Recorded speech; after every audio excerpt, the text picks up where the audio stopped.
پیاوی هەیە ئەوەندە بیری لە مۆزوعی دنیا کردوتەوە، بیری لە مۆزوعی پارۆپول کردوتەوە کە ئەیبینی بێتاقەت، هەزیل، خەمبار، تااقەتی هیچی نییە.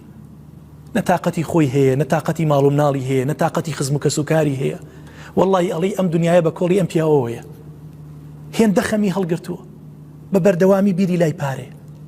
ئەری ئەبێ لە وەزیفەکەم دەرمکەن یان نا؟ باشە ئەگەر دەرمکەن من چی بکەم؟ ئەگەر ئەم کەسابەتە لە دەست بم چی کەسابەتێکی تر بکەم؟ باشە ئەگە پارەکەم کەم کا چی؟ ئەگەر تەعین نەبم چی؟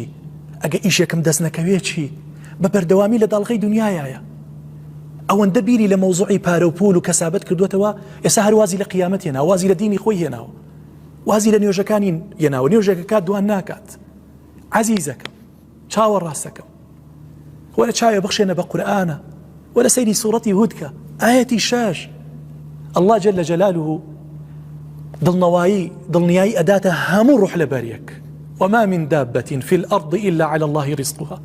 هیچ ڕوح لە بەرێک نییە لەسەر ئەم زەویا بسوڕێتەوە هەناسە بات إلا على الله رزقها، إلا ڕزقەکەی خوای گەورە بۆی دابین ئەکات. هەرچی ڕوح لەبەر هەیە خوای پەروەردگار زەمانی ڕزقەکەی کردووە. خوای گەورە خۆی لە ئەستۆی گرتووە، ئەبێ ڕزقی بەم. من و تۆش یەکێکین لەم 8 ملیاریکەوە لەسەر ئەم زەویە ئەژێت. خوای گەورە ڕزقی ئەوان ئەدات، تۆ بڵێ من و تۆ واز لێ بێنێ و ڕزقی ئێمەش نەدات؟ ڕزقی ئێمە نەدات، ڕزقی ئێمەش ئەدات. عەزیزەکەم، ترست نەبێت. مەلاین حەشەرات هەیە کە هەندێکیان جۆرەها حەشەرات هەیە هەر بە چاو نابینرێن، خوا ڕزقیانەدا. سەیری مێرولەکە چەند بچووکە خوا ڕزقێتە. سەیری کرم و ماسی و کۆمەڵێ گیان لەبەری ناو دەریا و زەریا و بەحرەکان کە ئەبێت چەند مەلاینی تیابێت، تۆ ئاگات لە هیچ نییە. خوای گەورە خۆی ڕزقی ئەدات. حەشەراتی وا هەیە هێندە بچووکە بە چاو نابینرێت، ئەسڵ نازانێ مانای ئەم کەونە چییە و نازانێ بۆ خەڵق بۆ خوا ڕزقی ئەدات. سەیری ئەو هەموو حیواناتە کە لە دارستان، سەیری باڵندەکان کە لە ئەرز و لە ئاسمان ئەبێت چەند مەلاین باڵندەی لێبێ، ڕوح لەبەری لێبێت. وكأي من دابة لا تحمل رزقها. هەندێک گیان لەبەر هەیە هێندە بچووکە لەبەر بچووکی خۆی ناتوانێت ڕزق و بژێوی ژیانی خۆی هەڵگرێتە سەرپشتی.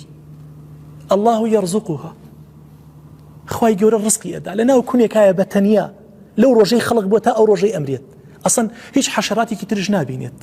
باشە خوای گەورە ڕزقی ئەو کەسە ئەدات، ئەو گیان لەبەرە ئەدات.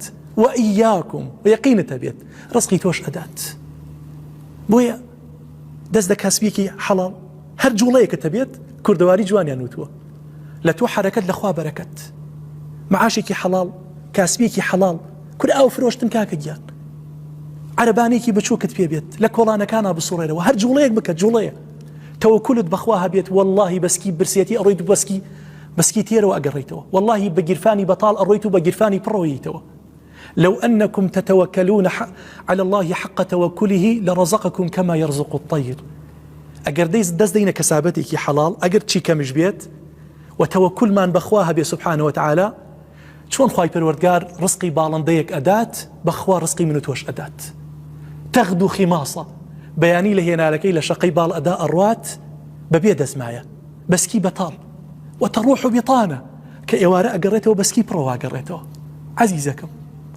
والله توكلت هبيا بخوا اجا بسكي خالي ودرتشي لمالو خوا بسكي برو ادنيريتو ولا مالو منالط بجرفاني خالي واروي بجرفاني برويتو عزيزك خوا سبحانه وتعالى كفالتها مشتك ماني كردوه تا امر حل لا شتابيت رزقك بدواتوي والله شلون لمردن راكي رسول الله صلى الله عليه وسلم فرمي اواج للرزق اخوتان رابكن لادرككم رزقكم كما يدرككم الموت رزقكتان بيتان أقات شون بردن بيتان أقات الله جل جلاله مستقبل داهاتو ماضي منو همشتكي دياري كردو ويعلم مستقرها ومستودعها أزانيت ولا شي خاك ولاتك أجيت ومستودعها أزاني ولا شي شوينكش أمريت كل في كتاب مبين للوح المحفوظة خواي قولها مشتكي دياري كردو عزيزكم كسابتك أجر كميش بيت ئەگە زۆری شت دەست نەکەوێت بەس تەوەکولت بەخوا هەبێت خوا ڕزقت ئەدات و قەنەعەتیشت بۆ دروست دەکات با کەمت هەبێت بەڵام ماڵێکی مبارەک ماڵێکی بە قەنەعەت إذا أنت ذا قلب قنوع أنت ومالك الدنيا سواء ئەگەر قەنەعەت بە معاشەکەت کەی بە کەسابەتەکەت کەی ئەگەر چی کەمیشە ئەگەر چی زۆر بەشی شت ناکات ناتوانانی ڕەفاهیەت و سەفەر و سیاحەت و یعنی ژیانێکی خۆشگوزەران بەریتە سەر بەڵام خوا بۆت یەگۆڕێتەوە بە قەناعەت چۆن پاشاکان بەخۆشی ئەژین بەخوا تۆ لەوان بەخۆشی چاکتر بەخۆشی ئەژیت بۆیە تەوەکولت بەخوا هەبێت خوای گەورە ڕزقت ئەدات تو خوای پەروەردگار ڕزقی کرمیە باد لە ناو دەریایەک ڕزقی حەشەرەیەک با کە بە چاو نابیندێت چۆن ڕزقی من و تۆ نادا لە کاتێکا ئێمە سوجدەی بۆ ئەبین وخوای پەروەردگار ئەفەرمێت هەرچی شتێ بەسەر ئەم زەویا ڕێ بکات ڕوحی لەبەر بێت ڕزقەکەی لەلایەن منەوەیە وفي السماء رزقكم وما توعدون هەموو ڕزق و ڕۆزی بەندەکانی خوا ڕوح لەبەرەکانی سەرزەوی لە ئاسمانەوەیە لە ئاسمانەوە خوای پەروەردگار ڕزق و ڕزاقی خۆی تەوزیعەکا بەناو ڕوح لەبەرەکانە من و تۆش یەکێکین لەو ڕوح لەبەرانی کە لەسەر زەوی ئاژی بۆیە دڵنیا بەرەوە کە خوای پەروەردگار ڕزقی تۆ ئەدات ئەگەر هەژاریش بیت لە برسا نامری یەقینت هەبێت تەمەنا ئەکەم تۆزێ سەبوریم بۆ دڵت هێنابێت والحمد لله رب العالمين